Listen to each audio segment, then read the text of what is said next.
Hello everyone, welcome back to my channel. तो आज के वीडियो में हम देखने वाले हैं एनसीईआरटी ज्योग्राफी क्लास 8, जिसमें आज हम देखेंगे चैप्टर नंबर 5 जो कि है इंडस्ट्रीज। तो शुरू करते हैं हमारा आज का चैप्टर। Have you ever given a thought to the fact that the notebook you use for writing has come to you after a long process of manufacturing? It started its life as part of a tree. It was cut down and transported to the pulp mill. There, the wood of the tree was processed and converted into wood pulp. The wood pulp was mixed with chemicals and finally changed into paper by machines. This paper found its way to the press, where the ink made from chemicals was used to print the lines on the pages. The paper were then bound in the form of a notebook, packed and sent to the market for sale. Finally, it reached your hands. Secondary activities or manufacturing change raw materials into products of more value to paper. As you have seen, pulp was changed into paper and paper into a notebook. These represent the two stages of the manufacturing process. The paper made from pulp and cloth made from cotton have had value added to them at each stage of the manufacturing process. In this way, the finished product has more value and utility than the raw material that it is made from. Industry refers to an economic activity that is concerned with production of goods, extraction of minerals, or the provision of services. Thus, we have iron and steel industry, production of goods, coal mining industry, extraction of coal, and tourism industry, service provider. Classification of industries. Industries can be classified on the basis of raw material, size, and ownership. Raw material industries may be agro-based, mineral-based, marine-based, and forest-based, depending on the type of raw materials they use. Agro-based industries use plant and animal-based products as their raw materials. Food processing, vegetable oil, cotton, textile, dairy products, and leather industries are examples of agro-based industries. Mineral-based industries are primary industries that use mineral ores as their raw materials. The products of these industries feed other industries. Iron made from iron ore is the product of mineral-based industry. This is used as raw material for the manufacture of a number of other products, such as heavy machinery, building materials, and railway coaches. Marine-based industries use products from the sea and oceans as raw materials. Industries processing seafood or manufacturing fish oil are some examples. Forest-based industries utilize forest produce as raw materials. The industries associated with forests are pulp and paper, pharmaceuticals, furniture, and buildings. Size. It refers to the amount of capital invested, number of people employed, and the volume of production. Based on size, industries can be classified into small-scale and large-scale industries. Cottage or household industries are a type of small-scale industry where the products are manufactured by hand by the artisans. Basket weaving, pottery, and other handicrafts are examples of cottage industry. Small-scale industry use lesser amount of capital and technology as compared to large-scale industries that produce large volumes of products. Investment of capital is higher and the technology used is superior in large-scale industries. Silk weaving and food processing industries are small-scale industries. Production of automobiles and heavy machinery are large-scale industries. Ownership. Industries can be classified into private sector, state-owned or public sector, joint sector, and cooperative sector. Private sector industries are owned and operated by individuals or group of individuals. The public sector industries are owned and operated by the government, such as Hindustan Aeronautics Limited.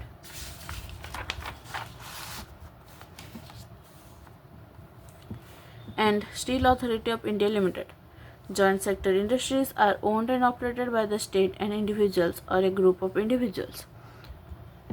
Maruti Udyog Limited is an example of joint sector industry. Cooperative sector industries are owned and operated by the producers or suppliers of raw materials, workers, or both. Anand Milk Union Limited and Sudha Dairy are the success stories of a cooperative venture. Factors affecting location of industries. The factors affecting the location of industries are the availability of raw material, land, water, labor, power, capital, transport, and market. Industries are situated where some or all of these factors are easily available. Sometimes the government provides incentives like subsidized power, lower transport cost, and other infrastructure so that industries may be located in backward areas. Industrialization often leads to development and growth of towns and cities. Industrial system. An industrial system consists of inputs, processes, and outputs. The inputs are the raw materials, labor, and costs of land, transport, power, and other infrastructure. The processes include a wide range of activities that convert the raw material into finished products. The outputs are the end product and the income earned from it. In case of the textile industry, the inputs may be cotton, human labor, factory, and transport cost. The processes include ginning, spinning, weaving, dyeing, and printing. The output is the shirt you wear. Industrial regions. Industrial regions emerge when a number of industries locate close to each other and share the benefits of their closeness. Major industrial regions of the world are Eastern Northern North America, Western and Central Europe, Eastern Europe, and Eastern Asia. Major industrial regions tend to be located in the temperate areas near seaports and especially near coal fields. India has several industrial regions like Mumbai, Pune cluster, Bangalore, Tamil Nadu region, Hooghly region, Ahmedabad, Baroda region, Chota Nagpur industrial belt, Visakhapatnam, Guntur belt, Gurgaon, Delhi, Meerut region, and the Kollam, Tiruvananthapuram industrial cluster. Industrial disaster. In industries, accidents or disasters mainly occur due to technical failure or irresponsible handling of hazardous material. One of the worst industrial disasters of all time occurred in Bhopal on 3 December 1984 around 0030 am. It was a technological accident in which highly poisonous methyl isocyanide gas along with hydrogen cyanide and other reaction products leaked out of the pesticide factory of Union Carbide. The official death toll was 3,598 in 1989. Thousands who survived still suffer from one or many ailments like blindness, impaired immune system, gastrointestinal disorders, etc.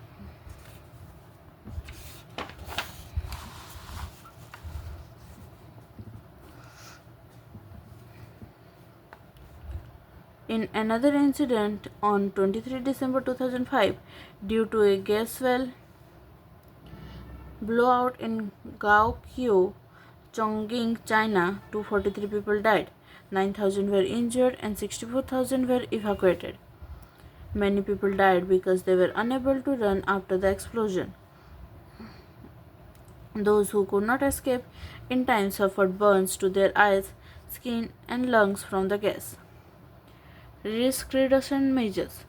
Densely populated residential areas should be separated far away from the industrial areas. People staying in the vicinity of industries should be aware of the storage of toxins or hazardous substances and their possible effects in case of if any accident occurs. Fire warning and fighting systems should be improved. Storage capacity of toxic substances should be limited. Pollution dispersion qualities in the industries should be improved. Distribution of major industries. The world's major industries are the iron and steel industry, the textile industry, and the information technology industry. The iron and steel and textile industry are the older industries, while information technology is an emerging industry. Do you know emerging industries are also known as sunrise industries? These include information technology, wellness, hospitality, and knowledge. The countries in which iron and steel industry is located are Germany, USA, China, Japan, and Russia. Textile industry is concentrated in India, Hong Kong, South Korea, Japan, and Taiwan. The major hubs of information technology industry are the Silicon Valley of Central California and the Bangalore region of India. Iron and steel industry. Like other industries, iron and steel industry too comprises various inputs, processes, and outputs. This is a feeder industry whose products are used as raw material for other industries. The inputs for the other industry include raw materials such as iron ore, coal, and limestone, along with labor, capital, site, and other infrastructure. The process of converting iron ore into steel involves many stages. The raw material is put in the blast furnace where it undergoes melting. It is then refined. The output obtained is steel, which may be used by other industries as raw material. Smelting. It is the process in which metals are extracted from their ores by heating beyond the melting point.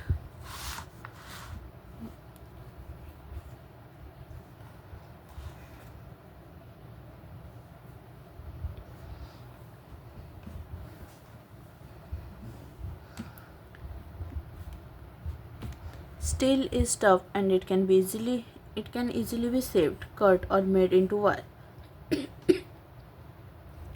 Special alloys of steel can be made by adding small amounts of other metals such as aluminum, nickel, and copper. Alloys give steel unusual hardness, toughness, or ability to resist rust. Steel is often called the backbone of modern industry. Almost everything we use is either made of iron or steel or has been made with tools and machinery of these metals. Ships, trains, trucks, and autos are made largely of steel. Even the safety pins and the needles you use are made from steel. Oil wells are drilled with the steel machinery. Steel pipelines transport oils. Minerals are mined with the steel equipment. Farm machines are mostly steel. Large buildings have steel framework. Before 1800 AD, iron and steel industry was located where raw materials, power supply, and running water were easily available. Later, the ideal location for the industry was near coal fields and close to canals and railways. After 1950, iron and steel industry began to be located on large areas of flat land near seaports. This is because by this time steel works had become very large and iron ore had to be imported from overseas. In India, iron and steel industry has developed taking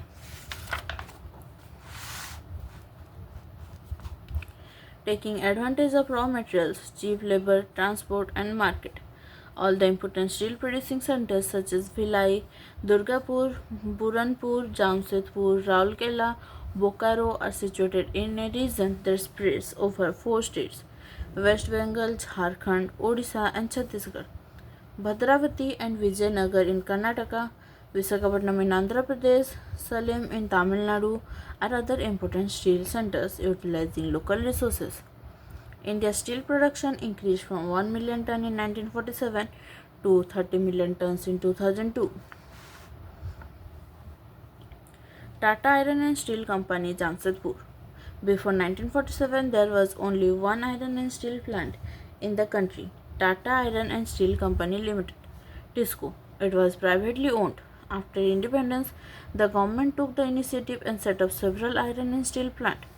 TISCO was started in 1907 at Sakchi, near the confluence of the rivers Suvarnarekha and Kharkhai in Jharkhand.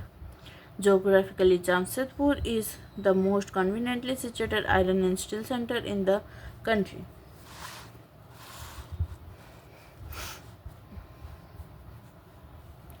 Sakchi was chosen to set up the steel plant for several reasons. This place was only 32 km away from Kalimati station on the Bengal-Nagpur railway line. It was close to the iron ore, coal, and manganese deposits, as well as to Kolkata, which provided a large market. TISCO gets coal from Jharia coal fields and iron ore, limestone, dolomite, and manganese from Odisha and Chhattisgarh. The Kharkai and Suvarnarekha rivers ensure sufficient water supply. Government initiative provided adequate capital for its later development. In Jamshedpur, several other industrial plants were set up after TISCO. They produce chemicals, locomotive parts, agricultural equipment, machinery, tin plate, cable, and wire. The development of the iron and steel industry opened the doors to rapid industrial development in India. Almost all sectors of the Indian industry depend heavily on the iron and steel industry for their basic infrastructure. The Indian iron and steel industry consists of large integrated steel plants as well as many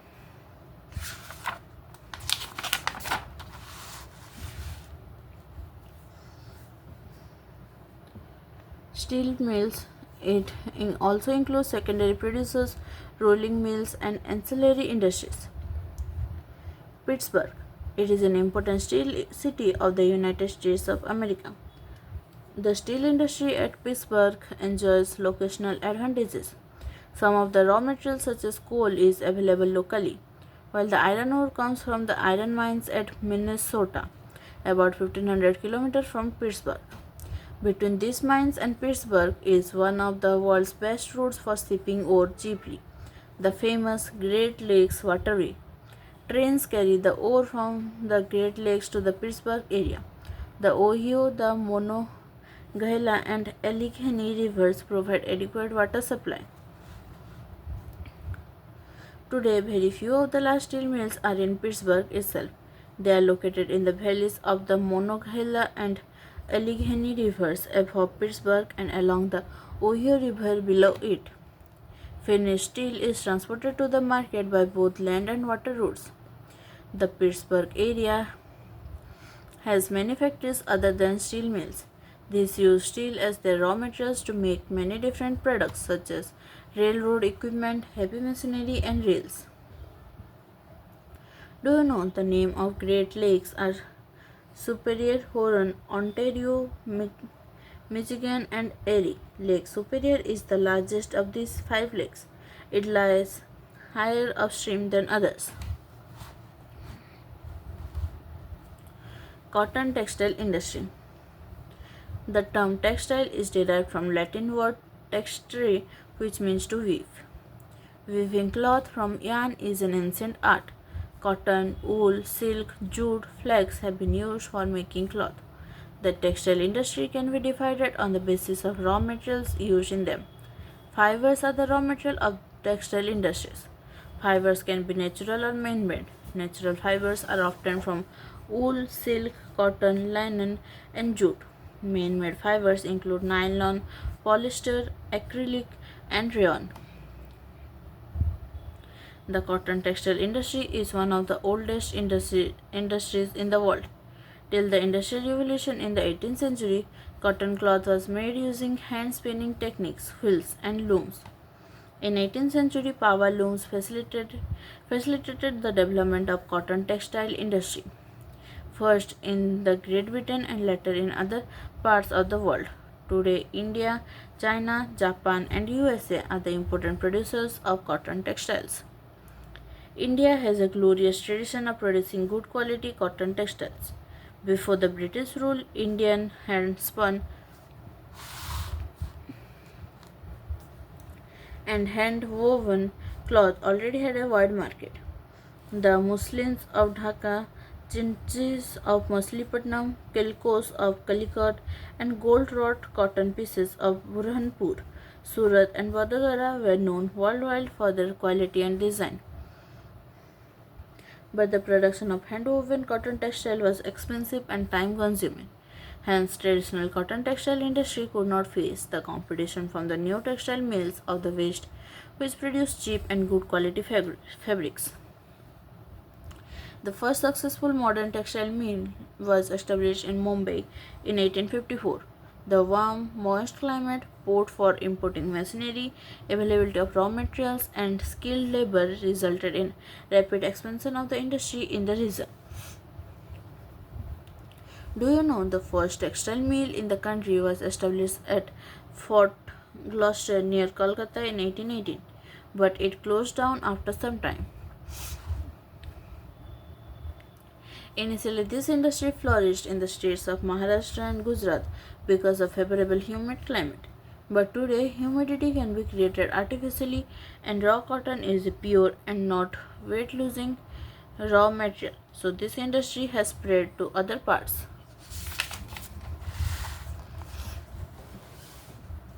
of India.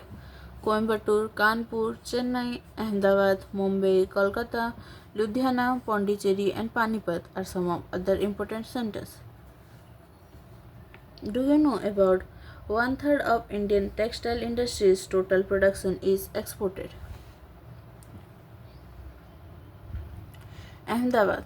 It is located in Gujarat on the banks of the Sabarmati River. The first mill was established in 1859.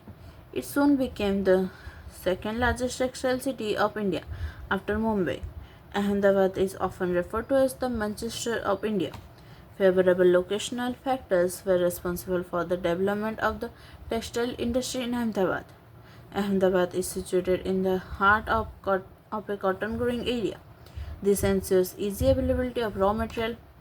The humid climate is ideal for spinning and weaving. The flat terrain and easy availability of land is suitable for establishment of the mills. The densely populated states of Gujarat and Maharashtra provide both skilled and semi-skilled labor.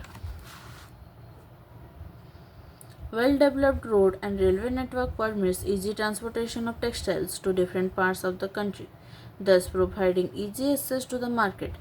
Mumbai port nearby facilitates import of machinery and export of cotton textiles.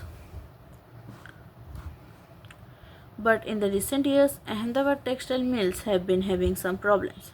Several textile mills have closed down. This is primarily due to emergence of new textile centers in the country as well as non-upgradation of machines and technology in the mills of Ahmedabad.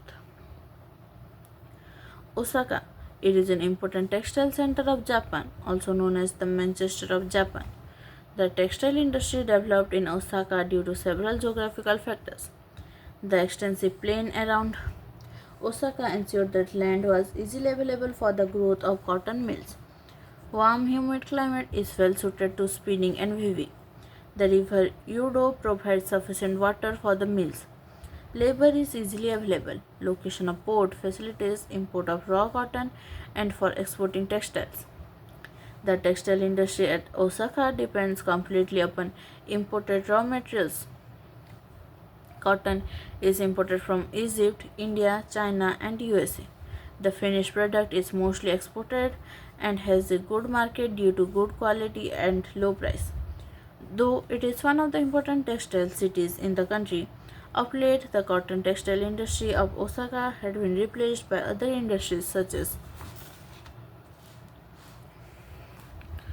iron and steel machinery, shipbuilding, automobiles, electrical equipment, and cement. Information technology IT.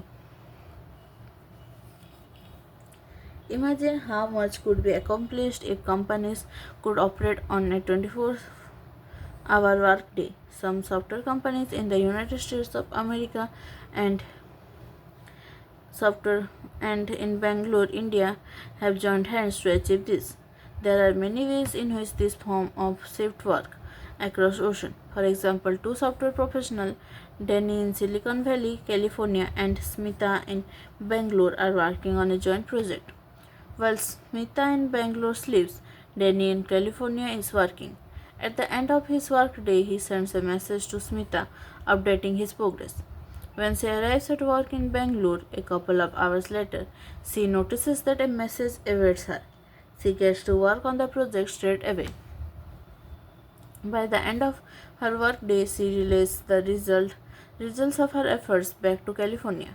By the way they communicate and work together, it is as if they were sitting in adjoining offices.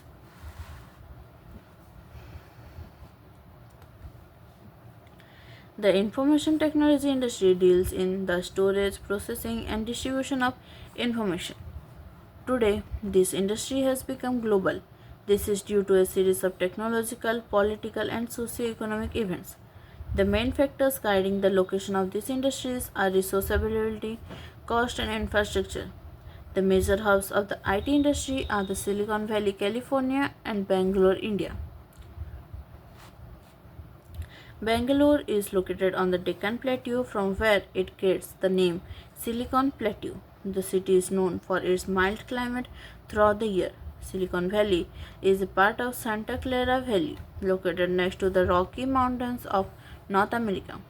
The area has temperate climate with the temperatures rarely dropping below 0 degrees centigrade. The locational advantages of the Silicon Plateau, Bangalore, and Silicon Valley, California are discussed on the next page. You may notice the similarities between the two cities. There are other emerging information technology hubs in metropolitan centers of India, such as Mumbai,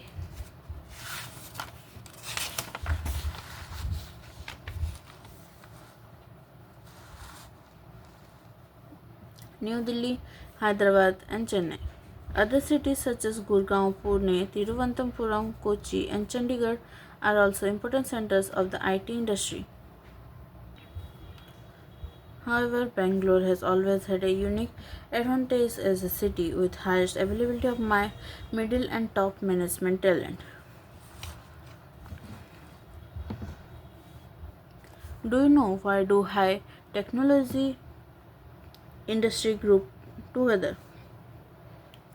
They can be located near main road or highways for an easy access. Firms can benefit from exchange of knowledge, services and facilities such as roads, car parks and waste disposal can be organized efficiently.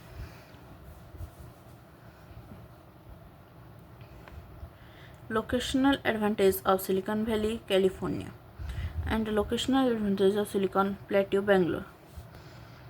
Bangalore has the largest number of educational institutions and IT colleges in India. The city was considered dust-free with low rents and cost of living. The state government of Karnataka was the first to announce an IT policy in 1992.